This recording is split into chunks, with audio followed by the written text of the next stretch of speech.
The journey started in 1963. By this time it was 1970. I was in York Finch Hospital, and then a young doctor was called in for a consult. And he finally said, "We know what you have."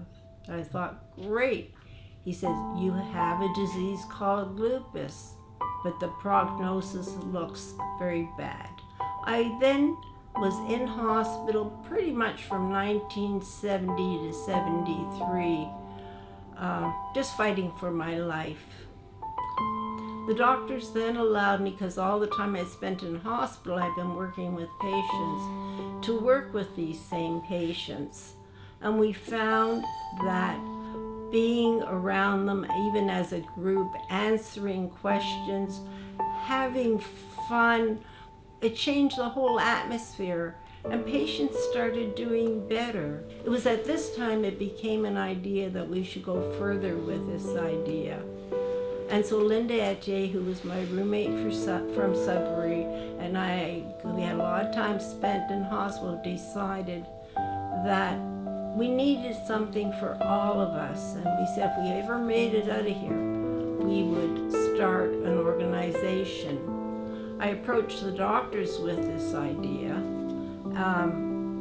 They thought it was an okay idea, but they didn't think we'd get much backing or much participation.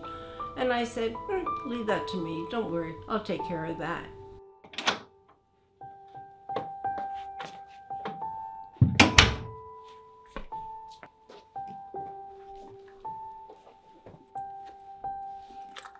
Hello.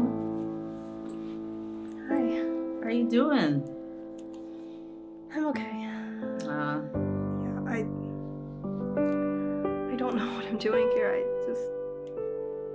I'm kind of scared of what's going on. Have you seen the doctor already? No, I'm waiting. You're waiting. Why are you here? Why are you at the Lupus Clinic? I was diagnosed like a week ago. Oh wow, fairly new. Wow. My name is Blue, and you're? Aria? Hi, Aria. I'm actually living with lupus as well.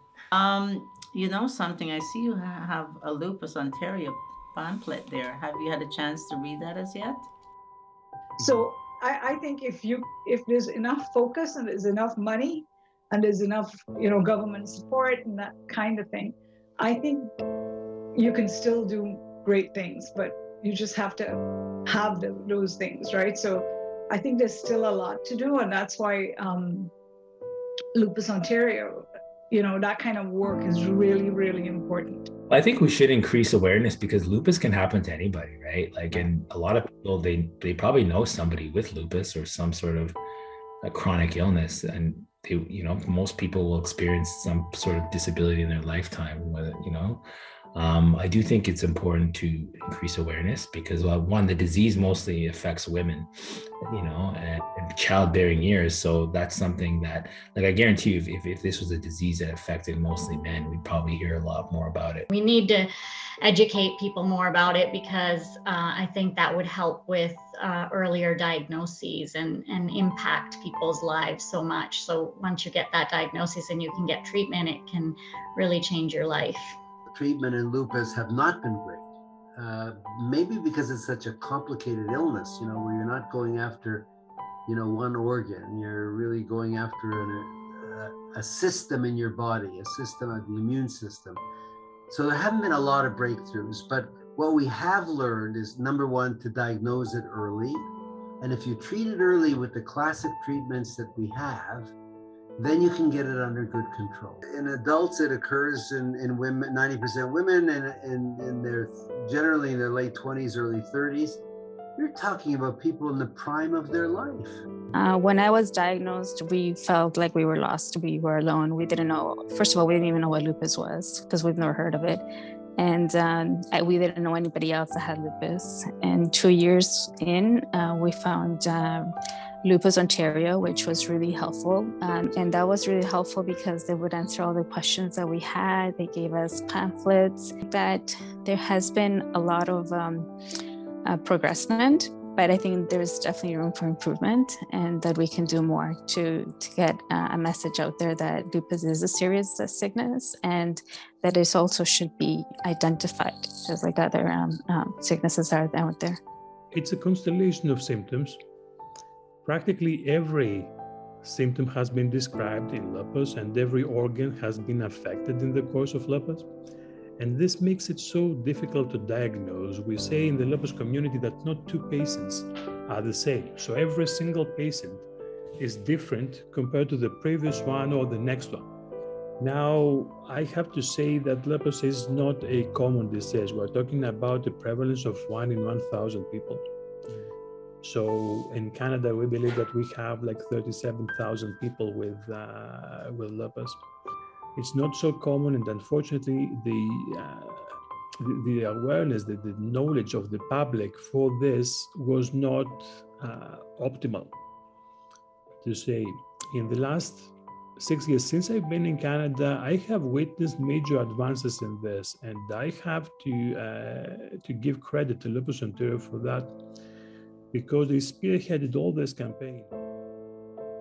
Diagnosed. It was really, really hard for me. I was very young, probably a similar age as you are.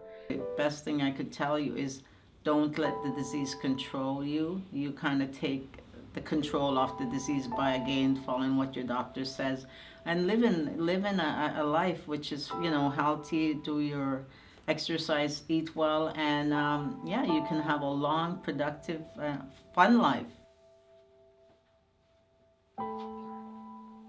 Aria? Good luck. Oh, hi, Aria. Come on in.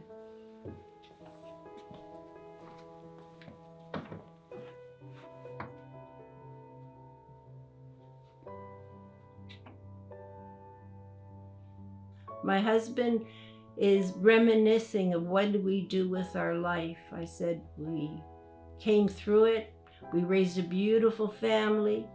We have children, grandchildren. We were blessed to see the advances in lupus, where today women have children all the time. We have a high-risk clinic. When we start pulling silly things with our brain, they know we have cognitive function issues, and they have to pay attention that our brain is beginning to activate. They know and have better drugs for treatment, for the kidney involvement. Today, most of us live, work, have families, and live a very normal life. We try to teach and train young doctors so they become interested, so that they can help us.